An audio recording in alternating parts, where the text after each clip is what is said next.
and welcome again, listeners, to another fabulous interview that I'm bringing you today with an awesome person that we're going to get into some really deep and meaningful conversations and topics for you and in your life as well as in your business. So we're talking about the topic of self-sabotage in business and life. And I am bringing you Caitlin Hosking. Welcome, Caitlin.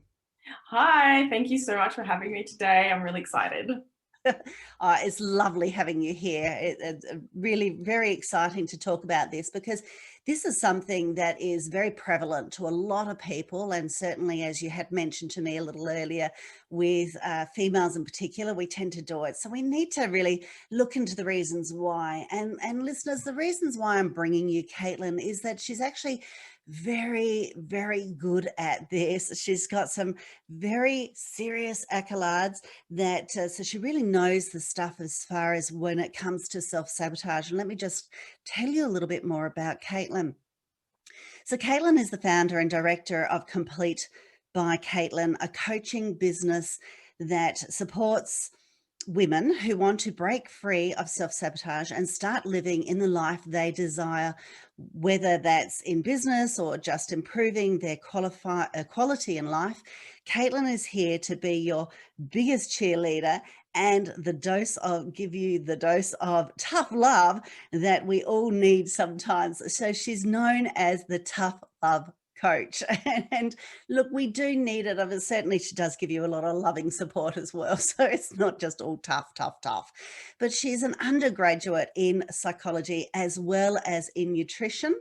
And she also has a master's in life coaching and is an NLP certified practitioner. So she's really looked at deep diving into this types of subjects and how does it all balance with the psychology of yourself and also your nutrition, and how to really be better and to show up really well for business and in life. And because I know a little bit about her, but what I'm going to do is get her to tell her story. So take it away, Caitlin.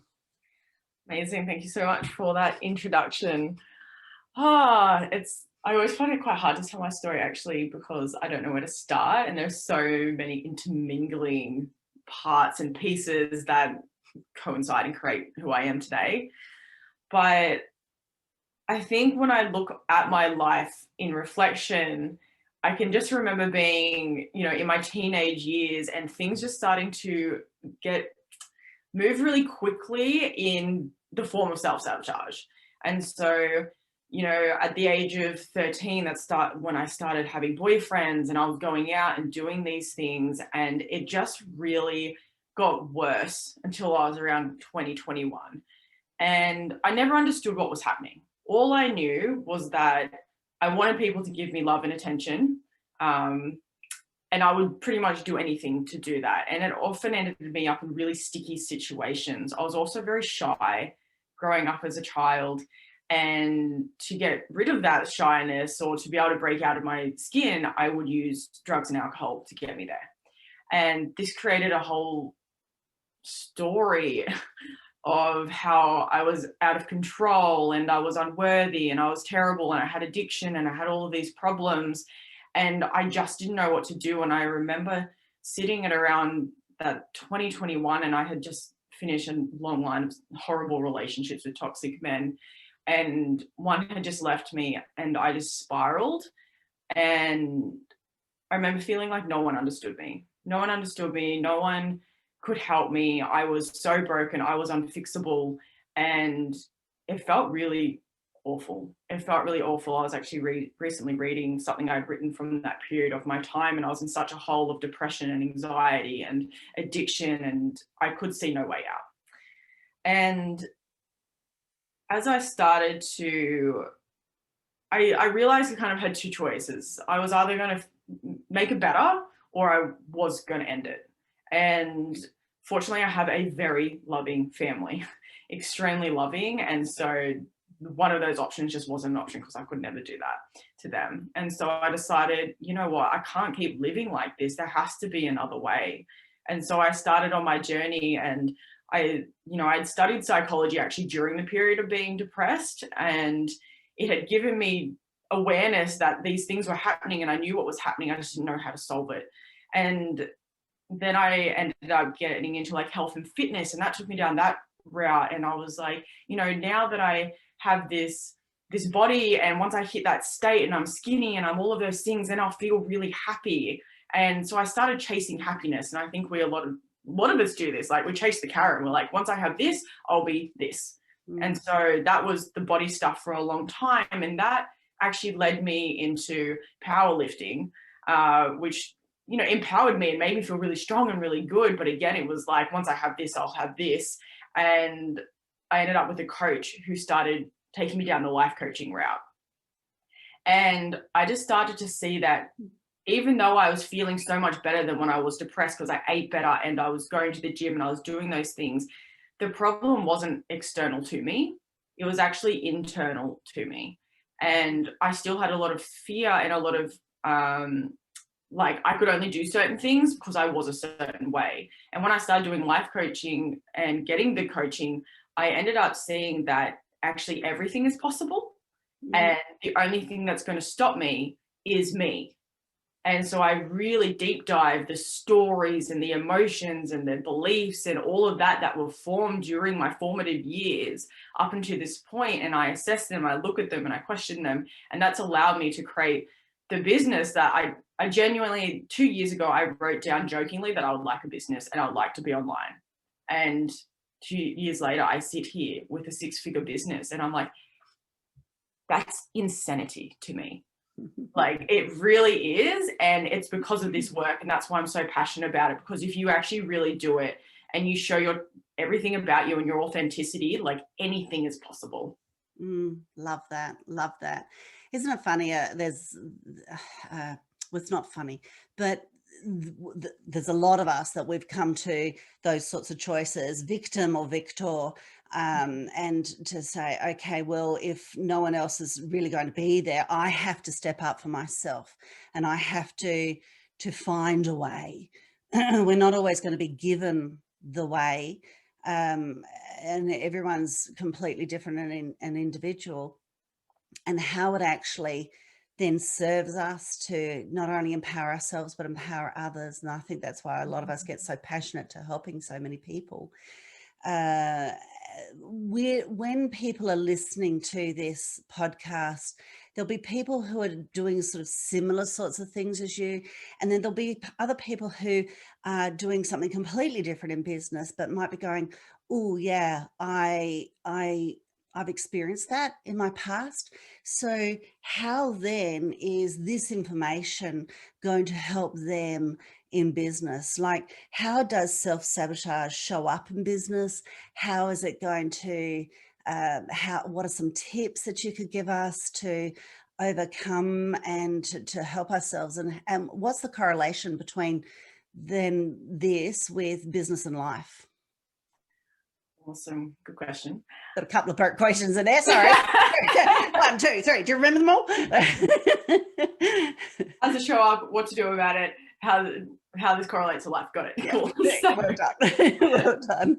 It shows up in many ways, and I think that I could just roll off a few that women could probably identify with the most, and men too. But for me, I work predominantly with women, so that's where I do speak to. But if you're a male and you're listening, then just take a breath and see how this does show up, because it will. The perfectionism is probably the biggest one we see. And when we have perfectionism, then we also have procrastination. We also have a fear of not being good enough, and we have a fear of failure. And sometimes we have a fear of success as well, but and with perfectionism in this world, it's very much driven by culture and social media and all those sort of standards, but it's a way that we protect ourselves from feeling those judgments that we're afraid of from other people. And what I have found, especially in my business, I stopped myself all the time from putting things out there, from putting out my offers, from talking to people, to offering to help them, or whatever I was doing. I stopped myself because I said, oh, it's just not quite good enough. Yeah. And I would wait till I had the perfect website or the perfect Instagram and make sure my branding was all good and my language was perfect and that I looked all put together. And so I literally would do nothing for months because every time I'd go do it, it's like, oh no, this, oh, your eyebrows don't look good enough. Like just some weird thing that would come up, which would just stop you from jumping on that camera or doing that offer or doing that sales call, whatever it was. And it creates that procrastination. And that procrastination is either we hustle really, really hard and then we get just before the end and we just keep, it's like a weird form of procrastination because it's actually disguising itself as productivity. But it's when you're at the last kind of the end part and all you are doing is just kind of being like, oh no this, oh no this, oh no this, oh no this, and it just extends that deadline and it keeps going, keep going. The other type of procrastination is when we just do nothing and we clean the house or we keep seeing our friends or we do all the things that aren't what we want to be doing. And this also then forms those stories that I can never get anything done. I have no discipline. I have no motivation. I have no X that we identify ourselves with a lot of the time. And this just leaves us feeling pretty defeated a lot of the time. And so what I find is like it is in business, but I always say business and life, because if you sabotage your health, it'll also play out in your business because you won't feel good about yourself. You won't feel worthy. You won't feel like you can actually do these things, because if I can't even do basic looking after myself and looking after my health, how am I meant to go to these higher levels? Or if you're fighting with your partner or your family or your kids and you're feeling so stressed out from that all the time, you don't show up as you want in your business and it's not magnetizing to people around you because the energy is not there and there's always this weird disconnect. And our businesses are our biggest teachers and they are constantly reflecting back to us where we are at. And I can literally follow my money and say, this month I was really good and I was in this really like anything's possible headspace and I was looking after myself and all of these things. And then this month I was burnt out and I had no energy because I didn't manage it. And I'll get to that actually. But we'll have these fluctuations, but we get so attached to never having a fluctuation that causes a problem as well. And another part, the hustler, I think a lot of people can identify with the hustler, and I certainly do this, but this leads to a lot of burnout and to those low points in our business because we go and we go and we push and we push and we push and we push and we'll stay up, we won't take weekends off, we won't have any fun, we won't leave the house, we won't connect with people, we won't do any of those things, and we'll force ourselves to work. And we'll do that because we say, well, if that's how I'm going to get it good enough, that's how I'm going to make this thing work. And then we end up just not even having fun. Like business, the reason that most of us are entrepreneurs, or certainly for myself and a lot of people I talk to, is for freedom. We want to have freedom and impact and live the life we want to live without being slave to the 9 to 5. But then we create this lifestyle of being a slave to the 1 a.m. to 2 p.m. or 8 p.m. or whatever it is, like those long work hours that are very masculine driven. And that's come from the masculine world, that we have to wake up at 4 a.m. and do our morning rituals and do our meditation and jump up and down and do the Tony Robbins thing and work until 10 p.m. at night. And that's when you're successful. Yeah. Yes. There's been quite a bit of a focus on that when you look back at people who have been successful throughout time and entrepreneurism.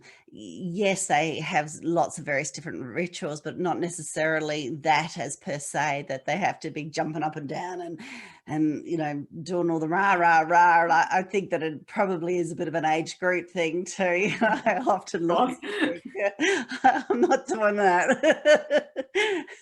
With it's you also said that you'll come back to it. There was something there that you mentioned about with money too. Yeah. So money is, I mean, as entrepreneurs, like, and business owners, we have to have a focus on numbers and money, and because we need to survive. But also money is an energetic thing. And even if we put in all the time, all the effort, and we do the perfect strategy and this perfect plan and we do it all right, it doesn't always work out. And that's because our energy isn't there anymore and we're not open to receiving it. And the sabotage can also come in that, like, if we're not open to receiving it and we're telling the universe, no, I don't want this. And this comes down to basic, like, receiving is not just about money. Receiving's when someone comes up and gives us a compliment and we just go, oh no, like, please, don't compliment me, essentially. Or we knock it off with, oh, this old thing, whatever we say. And when we close down our ability to receive, it really does play a role in our finances. And when we can open ourselves up and we can bring joy and fun, and that makes us very magnetic to the universe and whatever you want, source, God, whatever you want to call it. And it allows this flow and this trust in ourselves that even if I don't work myself to the nth degree, I can still have it all. I can still have the life and the fun and the freedom and the money and the clients and the business, and trust that if I take a day off, that that's actually going to create more success in my life, because it opens me up. Because we know when we're burnt out and we're angry and we're stressed and we're frustrated, we don't receive anything at all. And my business can, again, when I'm like in that, oh, I'm holding on, I'm trying to control the outcomes. Like, that's another big part of self-sabotage, the illusion of control. Yes. Because you can have the best offer in the world, but you have no control over that outcome. And so when we can surrender to that, and when we can just go, I'm just going to do what feels really good for me and put out what's good for me and trust that the right people will come, then your money will go up. And I just think, like, that is the most exciting part to me, because I'm like, full surrender. Okay. Like, that doesn't mean I don't do work, and I do work very hard, and I do put a lot of time and effort into my business and my clients because I love it. And I also love upskilling myself. But there was a time where I wouldn't take any time off and everything would just get harder and bleh. And then as soon as I took time off, it was just like everything went up. Clients came to me, money went up, it all just kept going up. And it was just incredible what happens when you can just go, okay, instead of being the perfectionist, instead of being the hustler, instead of, going down these very intense things, if I focus on joy and fun and connection with myself and the people around me and my clients and my business, what else could be possible here? There's so many things that you're saying there that I just so resonate. I mean, gosh, the whole entire lot. But one of my things is sayings is to find the joy, and there's a difference between the joy and the happiness. And when we go and chase happiness, I've got a little bit of a tickle in my throat. Excuse me, people. It can be quite difficult, and it depends on what you actually classify as happiness. Whereas if you're finding the joy in whatever it is, even if it's something that seriously sucks, you're positioning your mind to look at things differently. But another question that sprung to mind when you were talking is that there is a lot of us that we do tend to do that, and it's funny. It's a bit of that bittersweet pill a lot of the times with entrepreneurs. There's so many entrepreneurs I know that do all of this, and yet they really, really want, and are usually quite good with achieving great success. It's just a completely different mindset to those that do have a sort of a typical 9-to-5 job and, for most of their life.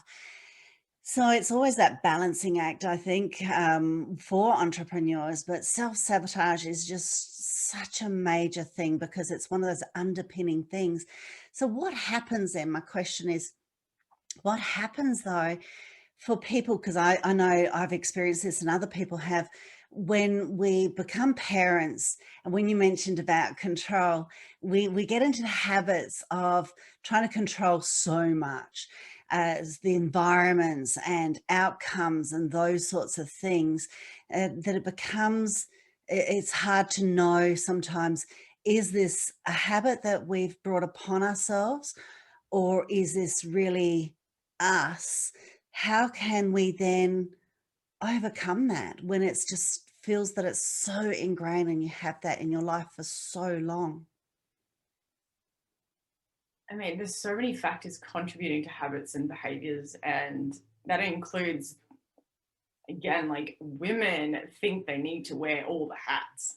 They've got to be the perfect mum, the perfect wife, the perfect business owner if you have a business, or the perfect whatever it is, and control everything and keep everyone together and caretake. And then we martyr ourselves and we become depleted and blah. Mm, And this is where this work really comes in, actually, because it is looking at, where am I playing these roles out, and is that authentic to me? mm, Because there is women who love to be caretakers, and they love looking after their family and being at home and being with their kids, and that feels really authentic to them. And then there's women who love being in the hustle, and they love to achieve, and they love to, grow and see what else is possible and do all those things. And for me, like, that's very authentic. Like, I have always loved growing. And even when I was in all of these stages and I was sabotaging myself, and I still read a lot of books, and I still did, like, I was reading stuff from the Dalai Lama and on Buddhism, and I always had this call to more spiritual, more deeper work. And I can track that throughout my whole life. And it also, the way I look at this is, what fills you up? If you walk away from something and you're like, I just feel so unfulfilled, it's probably a role that you're playing rather than something that's authentic to you. And it's going, okay, what are the thoughts coming up? What are the feelings coming up when I'm doing these things? And if it's resentment, like for me, I like to have a clean house, but I just couldn't be a stay-at-home mom. I couldn't be always cleaning. I couldn't do all those things because it doesn't fill me up. And I know I can already feel the resentment of thinking of my life that way. But when mm. I think, oh, my business and impacting women and helping them see their roles and what feels good for them and helping them with their soul aligned path, my soul is like, yes, like, this is it. This feels incredible. And I know that I will do that, and I'll do it for free, I guess, is how else you could look at it. Like, what are you willing to do without getting any validation, anything back? You don't want any money. You're like, I would just do this for free if it was possible. Yeah. Unfortunately, capitalism, we can't. But it's allowing that, actually, that self-reflection to go, what actually feels good in my life? And just because that woman wants that business or that life and that thing doesn't mean I have to want that. Mm, And untying our definitions of happiness and joy and success from everyone else's, mm, because we see the shining magnet woman, whatever, and we go, wow, she must be so happy. She's got it all together. That mm, means if I want to feel like that, I have to do those things. And so we start chasing that down, and we end up burnt out and resenting ourselves. And so it's like, well, that doesn't fill me up. That doesn't make me feel good. So what does make me feel good? And then start doing those things and trusting that that's right for you, because that starts to change your inner dialogue as well. mm, Because it really doesn't matter how much success or how much money or how good your relationship is. If you talk to yourself terribly every day, you won't experience happiness. You won't experience the success and the achievement, because every time you get to where you want to be, you just move the goalpost. So in mm. this constant hamster wheel of, why don't I ever feel good enough? Well, because you don't allow yourself to experience. Mm. So with that, with the inner dialogue, what would be some tips that you could give some people there to help them overcome that, to nip it in the bud, and to try to constantly, evolve and get to better inner dialogues? Yeah, I think, just coming back to it's never going to go away, unfortunately, but we can learn to manage it. And the first part of managing is awareness, and going, wow, like, what am I saying to myself? And you may know, it was my biggest awareness was when I would drop something, and what would come out of my mouth is, "Oh, you're an F." Mm. Like, wow, I talk to myself like this all the time, and I only dropped something. Imagine when I actually do something that I'm really unhappy with. Mm. And so it's starting, like, I journal. I'm just looking to my left because I have about 5 journals sitting next to me. And it's got everything. And I just do this huge brain dump every single morning. I go, what's going on? Or if you think, okay, I want to achieve this goal. So we'll just stick to finance. It's an easy one. Say, I want to make $500,000. Then start to write down every single reason why you don't think you have yet, you think that's impossible, or whatever comes up, and you just start to write it all down. And you can see where your brain is at and what thoughts are coming up. Because, like, I don't think I'm worthy. I'm scared of being successful and that will be too much and I won't connect with people around me anymore. And or my family never had that much money, or they never made that much. So what makes me think I can? And we start to see it, but like, we have 70 to 80,000 thoughts per day. Scary, hey? I know. It's like, oh, but that doesn't matter. It's going, okay, what ones are there and present and I'm choosing to give attention to, and then slightly shifting. And if it comes up, oh, I'm really scared to do this thing because I'm scared of failing. It's like, okay, you become the observer of that thought, because we are the observer of our thoughts. Our thoughts are not our identity at all. We have this higher self that can see everything that's going on. And that's such a beautiful part of humanity, and something that we can be really grateful for when we can step into the observer rather than being so entangled in, I'm having this thought and that must be true. Mm. It's just questioning. There's Byron Katie, who's really great for this stuff. She has a book called Loving What Is, and it's all about questioning your thoughts and questioning what is true. Because this is getting a bit existential, but most of the things in our reality, we only see because we believe that to be true, because our brain is in this constant pattern of wanting to prove itself right, because that serves our ego and it serves who we believe we are. And this is evident when someone comes up to you and says something that you don't believe to be true about yourself. They might say, oh, you're such an uptight bitch, or something like this. And you go, no, I'm not. And you just get really big and really angry at them. Yep. But there is a part that we may not want to identify, that there is a part that can be like that. And that doesn't mean that we're like that all the time. Yes. But it's identifying it and then giving that part love and awareness of, okay, when am I being that way? And do I want to be that way? And just, it is a constant, it gets better, it gets easier. But at the start, it does feel like it's like all these things come up, and giving yourself compassion. Because if you don't know about this and you haven't done this work, it can be very overwhelming. And this is why a lot of people don't sit in silence. They don't do meditation. They don't do those things, because seeing it is overwhelming, and we're good at numbing it out through working, food, social media, all the numbing tools that we have. Yes. But if we allow ourselves just to, I'm going to do this. I'm going to look in the mirror and see what's there, because I know it's going to allow me to develop more self-love and self-worth, and to talk to myself with more kindness. And that I know that just because I have these thoughts, it doesn't mean that I am actually any less worthy, because the thoughts, they're just there. And there's so many reasons why they're there that I'll be here for 4 hours talking about it. But it's just having the courage to look at yourself in the mirror, write it down, and question it. Yeah. Mm-hmm.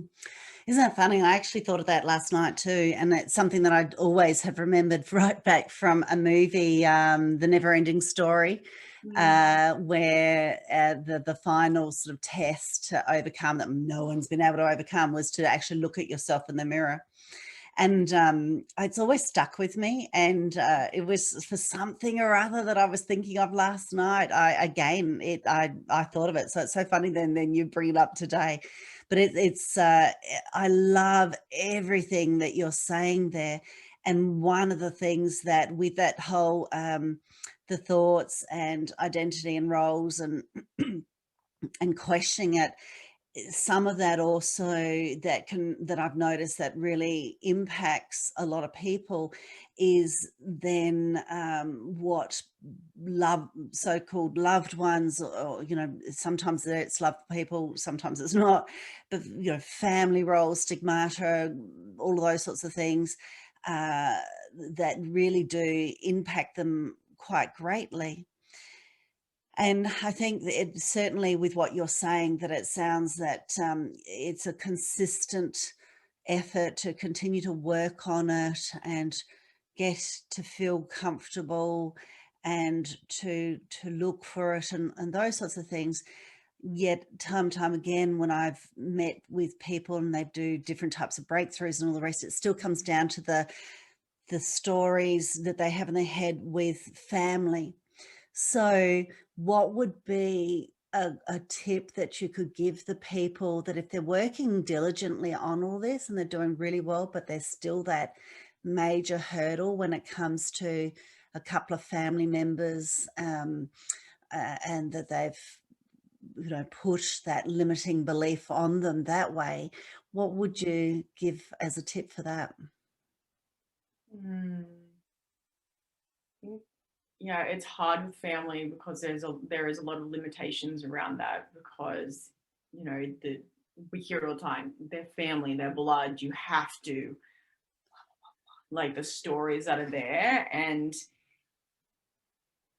I really think it's trusting that if you can shine and you can trust yourself, and you can start to form this relationship with you first, you will form better relationships with your family.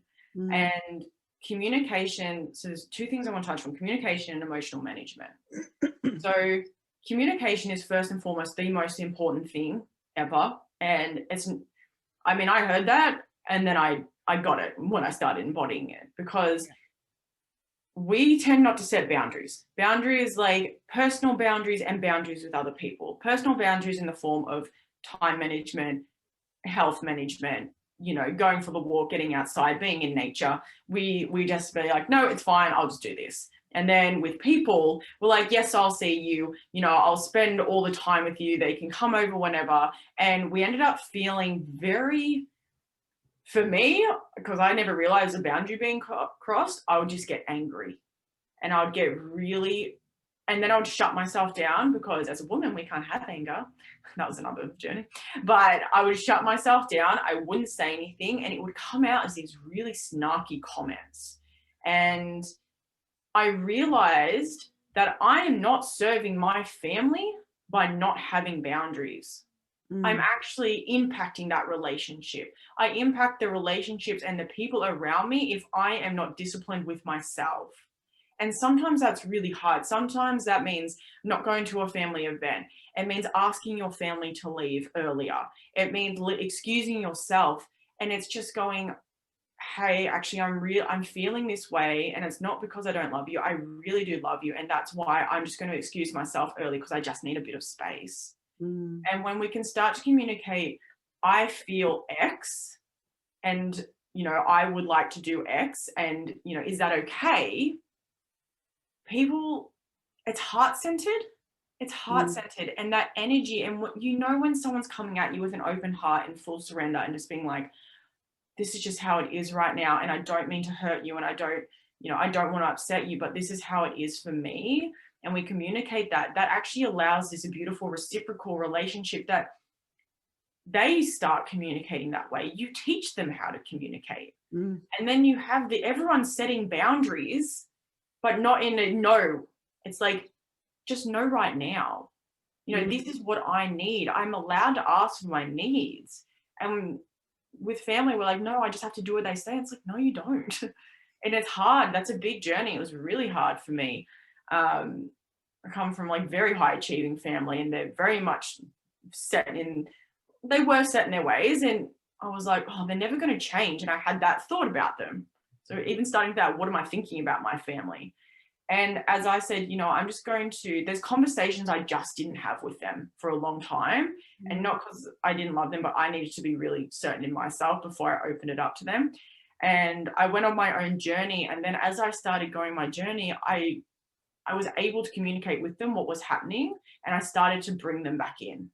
Mm, mm. And so now I have these really wonderful conversations with my family about spirituality and oracle cards and tarot cards and all of this stuff, which before they were like, no, I don't like it. You know, it's not science. And I'm like, oh, this feels Oh, you're frozen. Oh, so good. And so this communication do the things that feel really good. yeah, yeah.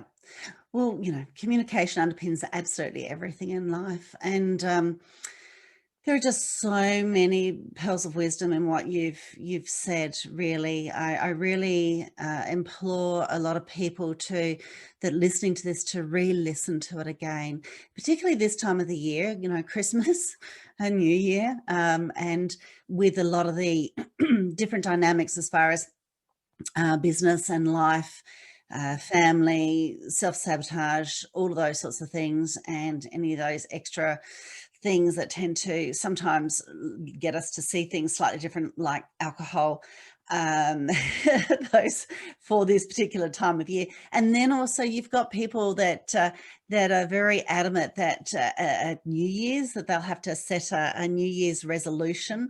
Um, for next year, what's going to happen for a lot of people, it's going to be very, very interesting, because this year certainly has been an interesting year. So then what would be a tip for people who typically would do a bit of a New Year's resolution, and having heard a lot of what you've talked about with self-sabotage, how could they keep something in mind so that it can help set them up for a really great 2021? Oh, New Year's resolutions, my favorite. Worked in the fitness industry for a long time. I just don't do them. I gave up on Yeah, that a long time ago. I mean, New Year's is a beautiful time of year. Mondays are a beautiful time of the week. You know, that new, fresh energy of anything is possible is a beautiful energy. However, what we find, it doesn't matter if it's Monday or New Year's, it kind of burns out. It's like, you know, it's only got about however long and then it's done. And then we go back to our normal thoughts. And so what I find the biggest and the most important thing with New Year's resolution is not even a resolution, it's an intention. Mm. So for me, I chose a word for this year. And I said, my intention is for this year is to have more courage. And that can be the courage to face my demons. It was the courage to go full time into my business. It was the courage to quit my job. It was the courage to follow my intuition. It was the courage to have hard conversations. And so instead of it being like, the thing about SMART goals, and there's good things about SMART goals and there's not great things about SMART goals, but they get so specific, and we sometimes we set ourselves a really high benchmark that we're almost sabotaging ourselves by setting it too high, and then we fail. Mm. And so when we go back to intentions, it's quite easy just to come back to that intention of in that moment. Mm. And with it, just don't, if you haven't followed through on too many of your goals and you feel like I always fail my goals or I always set them too big or whatever your story is, look at your story first and then go from there. Mm. And maybe it's something super manageable, so small. For the last, it's been 105 days. So 105 days ago, I said, I'm going to meditate every single day.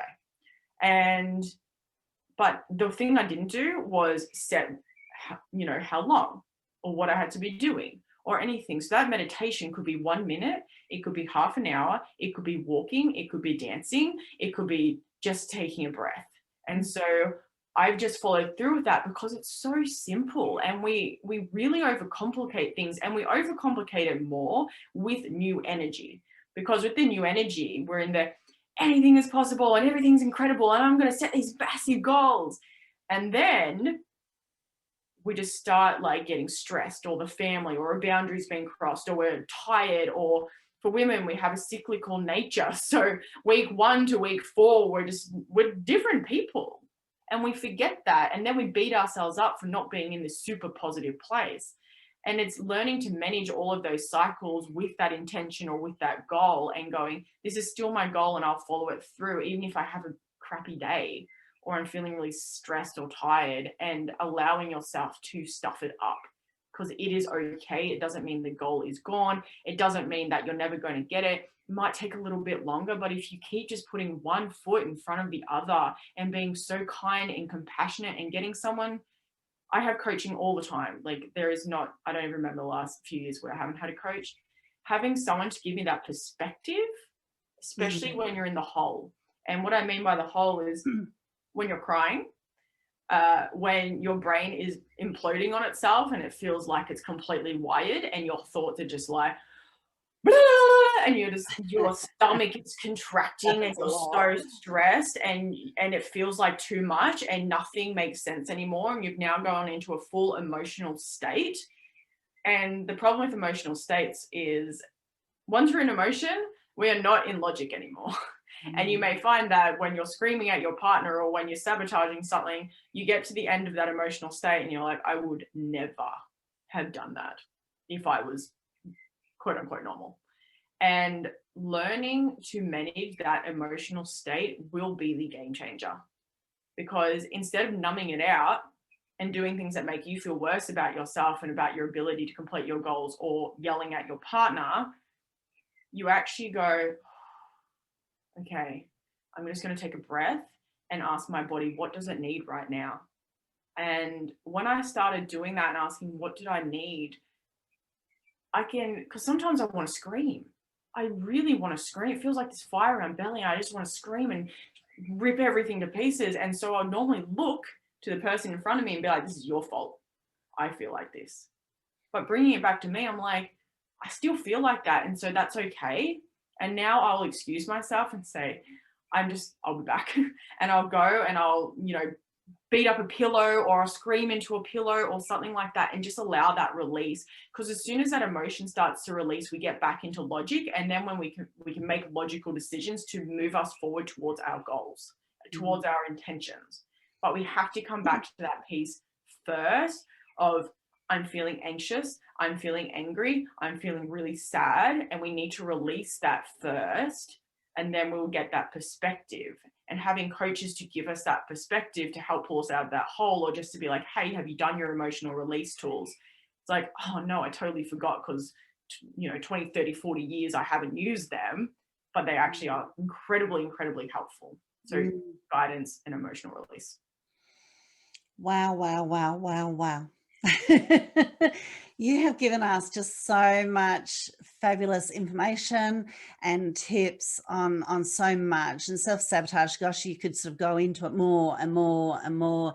I think that it's it's such a big thing that is so prevalent for entrepreneurs with their achieving. I mean, everyone has it. Entrepreneurs tend to have to stand on their own and help themselves up.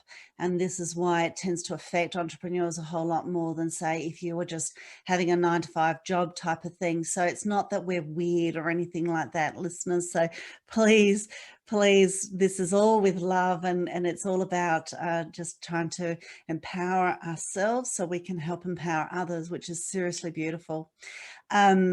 So then I must ask then, seeing that we talked about getting into 2021, what is on the horizon for you in your 2021?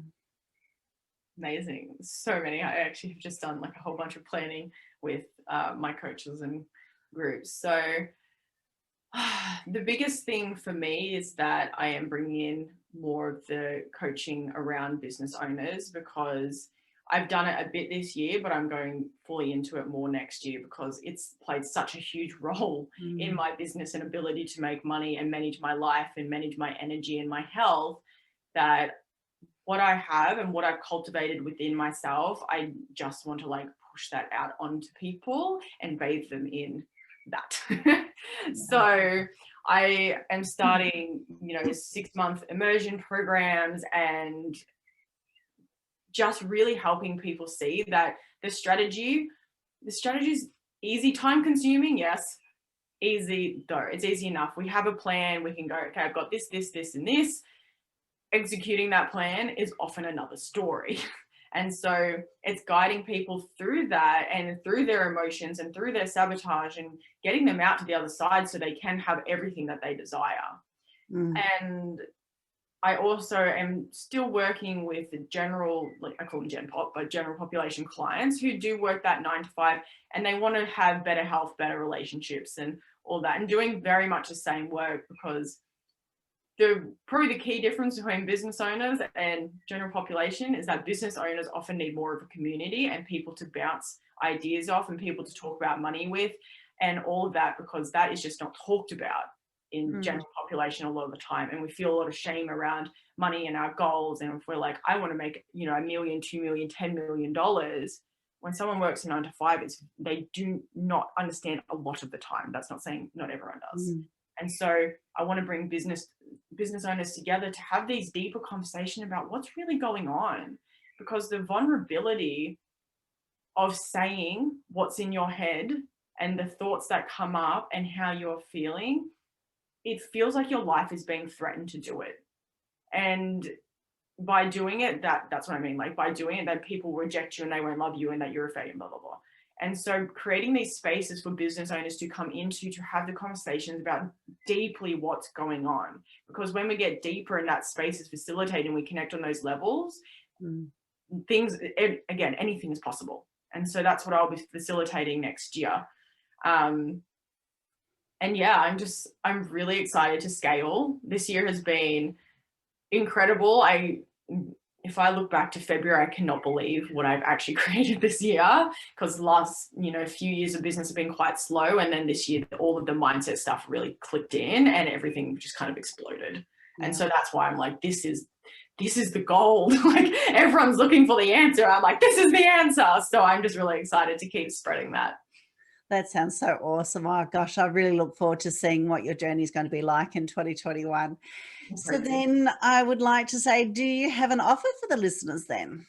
I do. So a lot of the stuff we've been talking about today is, you can just put it under the blanket term of being triggered. And triggers have the mental side and they also have the emotional side. So this is something that I saw a lot throughout my clients, throughout my own journey, being able to manage my triggers and see what they're telling me and integrating them and doing all those things was so transformational that I made a program about 4 months ago for it. And so it's called Triggers Toolkit. So it's self-paced. You can do it in your own time. You can repeat it, because triggers, this is not about getting rid of triggers, but it's integrating them and they have less power over you, which means you can manage them so much easier. And so it's called Triggers Toolkit. It's self-paced. I'm going to do 50% off coupon. So you can I'll leave all the links. I'll leave the coupon code. It's going to be that coupon forever. So anyone, even if it's a year down the track, you can still have that coupon and see what's actually possible when you start managing your mind and your emotions and how it actually plays out. Because I promise, I can legitimately guarantee that it will have the biggest effect that you've ever seen. And 6 months down the track, you won't even recognize yourself, or even 3 months down the track. Wow. That sounds really awesome. Absolutely awesome. Because I know how powerful triggers can be in a very subconscious level as well as a conscious level. So I think that's really fabulous, beautiful offer. And I thank you very much for your time. So just before we, and people know that they'll be able to find that also, that link on my website there where this will be housed, this interview, on soniaclark.com/episode, and look for Caitlin. So before we say our final farewell, is there any last minute thing you might want to say?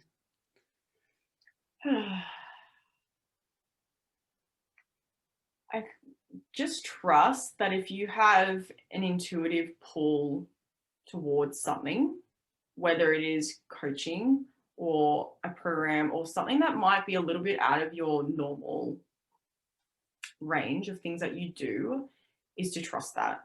Because the deeper I went into trusting my intuition and my pull and doing that, the more skills and tools and management of myself I was able to create. And I also created that very deep self-trust, which so many of us do lack. And we look to everyone else for the answers. We go, even to a therapy office and we're like, can you tell me the answer? can you tell me the answer? Google the answer. What's wrong with me? What's wrong with me? It's Mm. like, there's two things, is that there's nothing wrong with you. So if you're having some realizations during this episode and you're like, there is nothing wrong with you, and this can all be managed, and it's all very normal, and everyone I've ever talked to has gone through this on some level. Yep. And trust that you have your answers. Mm. You know, it's not always about the next best thing. It's like sitting with yourself and seeing what actually comes through. Love that. That's a drop the mic thing. Love it, love it, love it. Look, absolutely beautiful. Thank you very much for bringing us so much information, pearls of wisdom, some beautiful tips, and of course your offer and your time today. So thank you very much. Well, so welcome. Thank you for having me. It's been a joy. All right, and we'll say see you later for now. Bye.